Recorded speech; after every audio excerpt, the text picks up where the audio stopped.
Assalamualaikum warahmatullahi wabarakatuh. Senang sekali berjumpa dengan teman-teman semuanya. Pada kesempatan kali ini, saya akan melanjutkan materi yang telah kita sampaikan pada video sebelumnya, yaitu tentang pembahasan atau pengertian koma.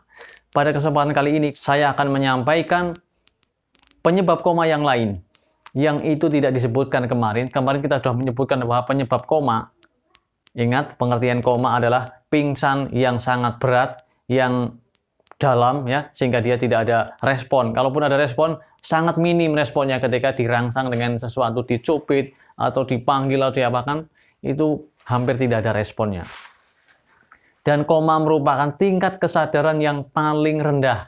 Ya, kalau tingkat kesadaran itu ada 6, dari misalnya ada 6 tingkatan, dari yang pertama adalah sadar penuh, maka kemudian ada apatis, kemudian somnolen, dan seterusnya, maka yang terakhir ini yaitu koma, tingkat kesadaran yang sangat rendah, sehingga dia tidak sadarkan diri, kondisi yang tidak ada respon ketika dirangsang, ketika dicubit, ketika dipanggil.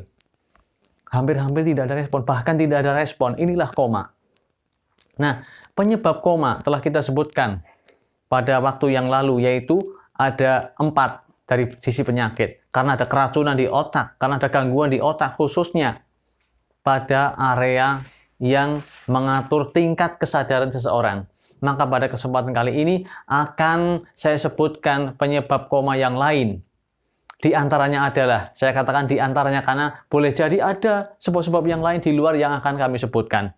Yang pertama adalah karena dia mengalami cedera kepala berat, ya, benturan kepala akibat jatuh atau mungkin kecelakaan sepeda motor atau tertimpa benda berat bisa menyebabkan seseorang mengalami koma. Kemudian sebab yang lain adalah karena penyakit meningitis atau radang pada otak. Ini pun bisa menyebabkan seseorang mengalami penurunan kesadaran yang sangat berat sampai dengan koma. Kemudian penyebab yang lain adalah tumor otak. Ini pun bisa menyebabkan sampai derajat kesadarannya menurun. Dan penyebab yang lainnya masih adalah yaitu karena keracunan. Keracunan misalnya adalah keracunan logam berat, karbon monoksida. Ini pun bisa menyebabkan seseorang mengalami penurunan kesadaran sampai dengan koma. Demikian pula karena overdosis alkohol. Nih hati-hati, orang yang sering minum minuman keras, minum minuman barang haram, maka ketika dia dosisnya berlebihan, ya, maka bisa sampai koma, bahkan meninggal dunia, apalagi dioplos dengan berbagai macam oplosan. Ya, ini bisa menyebabkan koma, bahkan sampai meninggal dunia, dan itu adalah kejadian yang nyata dan banyak terjadi. Ya. Nauzubillahi min dzalik. Kemudian juga karena pengaruh narkoba juga bisa, dan di antara penyebab koma yang lain kekurangan oksigen. Ya, orang yang kekurangan oksigen pada otaknya, maka dia bisa mengalami kelumpuhan otak, kemudian sampai penurunan kesadaran, akhirnya koma. Apakah dia karena tenggelam, atau karena dia masuk ke ruangan yang hampa udara, misalnya dia masuk ke dalam sumur yang ternyata di dalam sumur itu ada logam berat atau karbon monoksida, ya, ataupun tidak ada udara sama sekali, tidak ada oksigen, adanya malah racun, maka ini pun bisa menyebabkan koma. Itulah beberapa penyebab koma selain dari yang saya sebutkan pada video sebelumnya. Satu lagi karena stroke, ya. Stroke yaitu bisa karena pecahnya pembuluh darah di otak atau karena sumbatan pada pembuluh darah di otak. Dan ini sudah kita singgung pada video sebelumnya, yaitu ini ada kaitannya dengan hipertensi biasanya.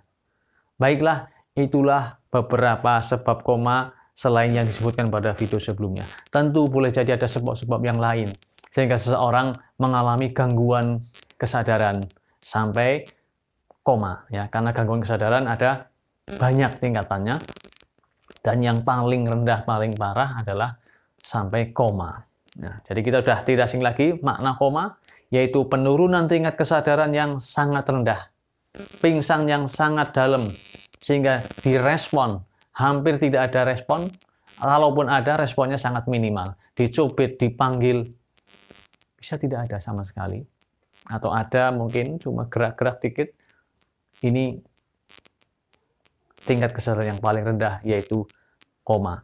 Terima kasih, mudah-mudahan bermanfaat bagi teman-teman semua, sehingga ketika mendengar istilah koma, dalam pikiran kita, oh berarti pingsan yang sangat berat yang menyebabkan dia tidak sadar sama sekali. Ya. Kemudian selanjutnya, bagaimana kondisi orang yang koma? Ketika sudah koma, apakah ada kemungkinan sembuh, ada kemungkinan membaik atau tidak? Maka jawabannya adalah orang yang sudah mengalami koma bisa membaik atau justru memburuk, atau sembuh tapi dalam kondisi cacat. Ya, tiga hal: membaik, memburuk, atau kemudian sembuh tetapi mengalami gangguan yang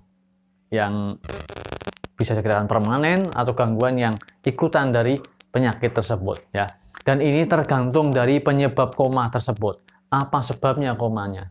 Kemudian bagaimana respon tubuh terhadap tindakan yang dilakukan untuk mengobati orang yang koma tersebut. Ya, karena masing-masing orang kadang respon tubuhnya berbeda-beda. Meskipun sakitnya sama, ketika diobati dengan obat yang sama, kadang respon tubuhnya berbeda. Yang ini cepat sembuh, yang ini lambat. Yang ini membaik, yang ini justru memburuk, seperti itu. Kadang respon tubuh, dan itu semua tentunya atas izin Allah Subhanahu wa Ta'ala, karena semua sakit, semua musibah itu tidak lepas dari ketentuan dan takdir dari Allah Subhanahu wa Ta'ala. Maka kita sebagai hamba Allah hanya berikhtiar. Apa yang terbaik kita lakukan, kita lakukan. Ya. Ketika lihat orang koma seperti itu, ya segera dilarikan ke rumah sakit. Diberikan fasilitas yang sesuai dengan prosedur yang sudah kita ketahui secara keilmuan. Sehingga apa yang kita lakukan benar-benar sebagai ikhtiar yang maksimal. Demikian yang bisa kita sampaikan. Terima kasih. Cendrawasih Burung Irian, terima kasih, cukup sekian. Wassalamualaikum warahmatullahi wabarakatuh.